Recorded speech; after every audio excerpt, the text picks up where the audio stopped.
آپ کے چہروں سے لگ رہا ہے کہ مطلب آپ نبی کی بھی نہیں پہچانتے، مجھے نبوت پڑھنی پڑے گی لگتا ہے دوبارہ.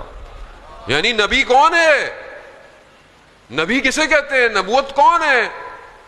بولے کہ ہمیں کیا پتا مولانا صاحب نبی کسے کہتے ہیں.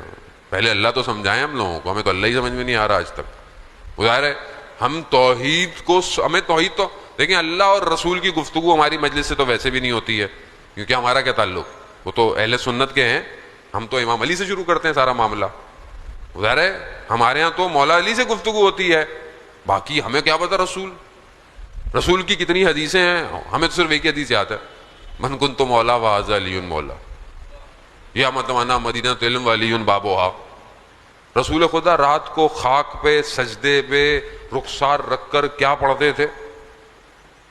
رسول خدا اذان کے وقت پر ان کے چہرے کے اثرات کیا ہوتے تھے؟ رسول خدا کھانے سے پہلے کیا کرتے تھے؟ رسول خدا سونے سے پہلے کیا کرتے تھے؟ مولانا صاحب آپ ہمیں سنت رسول سکھانے آئے ہیں؟ تو یہ انا مدینۃ العلم وعلی بابھا یہ سنت رسول ہے. حسین منی و انا من الحسین یہ سنت رسول ہے. ان الحسین مصباح الہدی و سفینۃ النجات یہ سنت رسول ہے. رسول کو تو سمجھیں، اصل رسول ہے ہی نہیں میری زندگی میں. اللہ کا نبی میری زندگی میں نہیں ہے، پریکٹیکلی نہیں ہے.